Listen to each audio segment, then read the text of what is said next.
뿔로 비 내리는 바티칸 광장을 걸어가시는 프란치스코 교황. 어려울 때일수록 누구도 돌아보지 않는 상황들 속에서 더 큰 고통을 당하는 이들을 위하여 희망이 되어주신 분. 이렇게 코로나19 팬데믹 상황에 고통받는 모든 이들을 위해 기도하고 축복해 주셨다. 중세 흑사병의 고통 속에 있는 이들을 치유해 주신 루쿠스 성인의 십자가.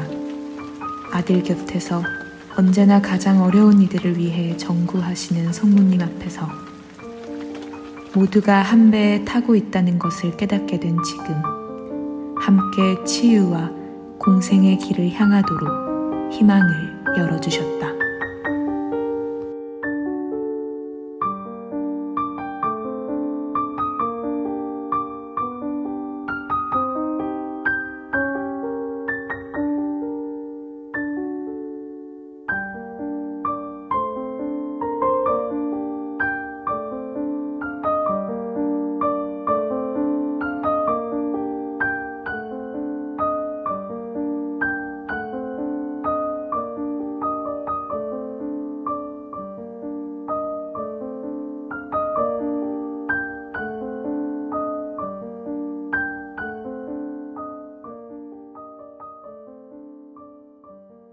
성체가 현시되어 있는데요.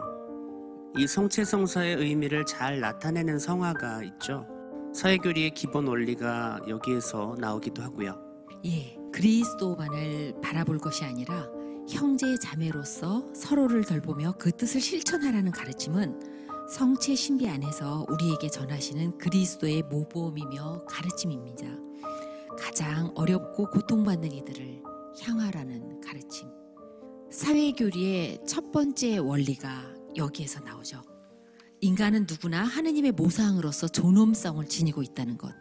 능력과 경쟁으로만 평가하지 말고 당장 어려운 이웃을 향하고 존중해야 한다는 것입니다. 그리고 그렇게 함께 살아가는 가운데 우리 모두의 존엄성을 지키기 위해서 제자들의 움직임처럼 함께 선을 이루되려 해야 한다는 것이 공동선의 원리죠.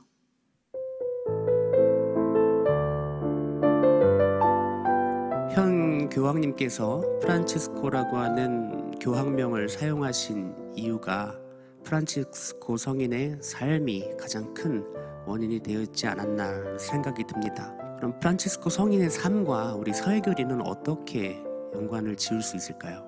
예, 오늘날의 시대와 그 당시 시대를 비교를 하면서 생각을 할 수 있겠는데요. 800년 전 프란치스코 성인이 살았던 시대도 감시탑과 방어벽들이 수없이 많이 들어서면서 외부를 폐쇄하는 가운데 세계의 도시들에서는 강력한 가문들 사이에 수많은 전쟁이 벌어지고 있었고 지방 곳곳에서는 가난이 휩쓸고 있었죠. 그런 암울한 시대의 프란치스코 성인은 요한일서 4장 16절의 말씀에서 희망을 찾고 평화를 이루어갈 힘을 얻었습니다. 해와 달과 별과 물과 바람, 모든 창조물들만이 아니라 가난과 죽음까지도 형제자매로 받아들이셨던 분. 십자군 전쟁 가운데서 힘과 권력, 재물, 어느 것도 없는 가난한 사람으로서 모든 이들 안에 선함을 심어두신 하느님이 함께 하신다는 믿음 하나만으로 이집트의 술탄을 만나러 가셨습니다. 평화를 이루기 위해서. 그것이 프란치스코 교황에게 오늘날 엄중한 위기의 상황에서 새로운 희망의 길을 찾고 나누도록 모든 형제들을 선포하는 동력이 되었죠. 다른 이들을 모으기 위해서가 아니라 그들이 더 그들 자신이 되도록 돕기 위해서 다른 이들을 향해 움직여 다가간다는 것을 받아들이는 사람만이 실제로 아버지가 된다. 연대성, 함께하되 보조성, 그들이 자신이 더 그들 자신이 되도록 돕는다는 마음. 이것은 20세기 초 산업화와 세계공황, 전쟁 등을 겪으면서 변화된 사회의 복음화를 위해 행동하는 데 방향을 제시하는 기본 원리가 됩니다. 모든 형제들 아까 말씀을 하셨는데 이 모든 형제들이라고 하는 교황님의 새로운 회칙이 선포되었는데 그 안에서도 보면 착한 사마리아인의 비유 그 말씀을 우리가 되새길 수 있을 것 같아요. 사회교리를 설명하는 데 있어서 나도 중요한 대목인데 이 부분을 어떻게 우리가 연결할 수 있을까요? 교황님은 착한 사마리아 사람 안에서 하느님의 사랑, 이웃 사랑의 모습을 어떻게 좋은 사회, 복음화된 사회를 이루어가는 것으로 연결할 수 있을까를 생각을 하셨거든요. 그 안에서 희망을 찾으셨죠.